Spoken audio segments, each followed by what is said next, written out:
Je vais préparer mon entretien d'embauche de A à Z 4 fois pour être sûr de pouvoir dominer tout l'entretien.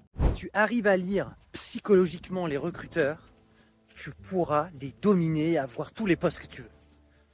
Évidemment, c'est totalement faux. Vous vous posez peut-être la question de pourquoi est-ce que je vous parle beaucoup de cognition? Pourquoi est-ce que j'accentue justement ces traits des dynamiques cognitives dans les entretiens d'embauche? De toute évidence, il n'y a surtout pas cette logique de chercher à dominer un entretien.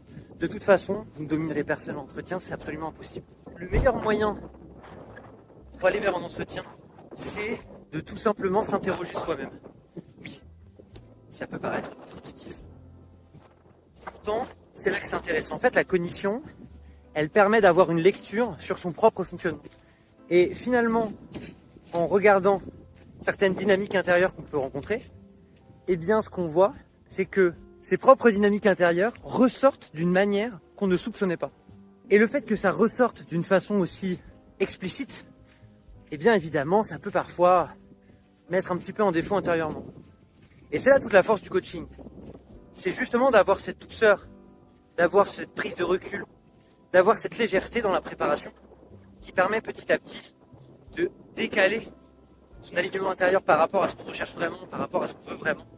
Et c'est là que se trouve toute la valeur, justement, d'une lecture cognitive comportementale. J'espère que ce post t'aura permis de prendre toi-même un petit peu plus de recul, justement, sur peut-être certains moments où tu t'es préparé, certains mots que tu employais, et qui te permettront, justement, de te dire, si tu te poses ces questions, tiens, mais finalement, ce mot-là, il a tel écho chez mon interlocuteur. Et quand je demande, eh bien, je me rends compte qu'en fait, ça ne partage pas du tout l'idée profonde que j'ai vraiment envie d'amener.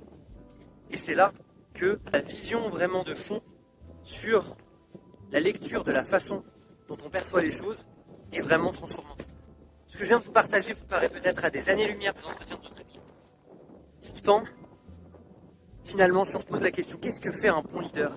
Qu'est-ce que fait un bon acteur professionnel? Pas un acteur au sens comédie, mais qu'est-ce que fait quelqu'un qui va vraiment agir de façon pertinente et efficace sur un poste?